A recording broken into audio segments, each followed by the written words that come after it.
श्री दत्त महाराज जन्मोत्सव मोठ्या उत्साहात साजरा करण्यात येणार।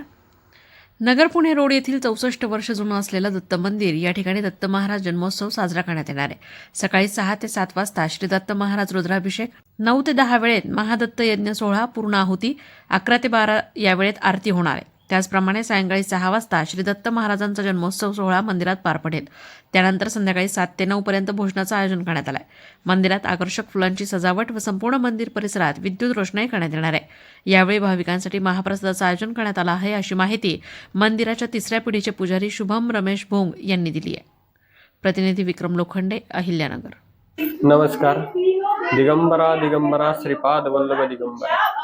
दरवर्षीप्रमाणे याही वर्षी दत्त जयंती सोहळा हा मोठ्या उत्सवाने आणि आनंदाने साजरा होणार आहे। यावर्षी मंदिर 64 वर्षामध्ये पदार्पण करत असून माझे आजोबा माधवराव भोंग यांना दत्तांचा साक्षात्कार झाला असून त्यांनी या ठिकाणी दत्तांची पादुका स्वयंभू प्रसाद रूपी प्राप्त झाल्या असून त्यांनी या ठिकाणी त्यांची स्थापना करून त्यांनी देवकार्य हे जे आहे दत्तांचं जे आहे पूर्ण हे सुरुवात केली असून यामध्ये आमचे वडील, त्यानंतर मी शुभम भोंग व माझे बंधू गौरव भोंग आम्ही 3ऱ्या पिढीचे पुजारी कार्यरत आहेत। दरवर्षीप्रमाणे याही वर्षी उद्या 4 डिसेंबर रोजी दत्तांचा सायंकाळी 4 वाजता दत्त जन्म कथा होईल।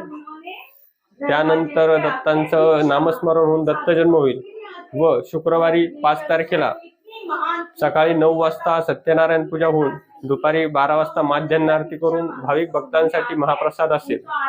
तरी सर्व भाविकांनी उद्या 4 तारखेला येऊन दत्तांचं दर्शन घेऊन दत्तांचा आशीर्वाद प्राप्त करून घ्यावा व परवा दिवशी 5 तारखेला महाप्रसादाचा लाभ घ्यावा, ही सर्वांना भाविक भक्तांना नम्र विनंती आहे।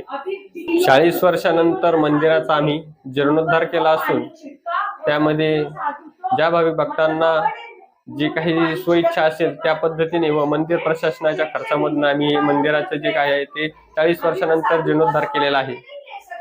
त्यामध्ये मंदिराच्या गाभाऱ्याचे पूर्णपणे रिनोव्हेशन करून पूर्ण सगळे स्टाईल वगैरे बदलून घेतलेले आहेत व सुशोभीकरणाचे काम चांगल्या प्रकारे केलेले आहे।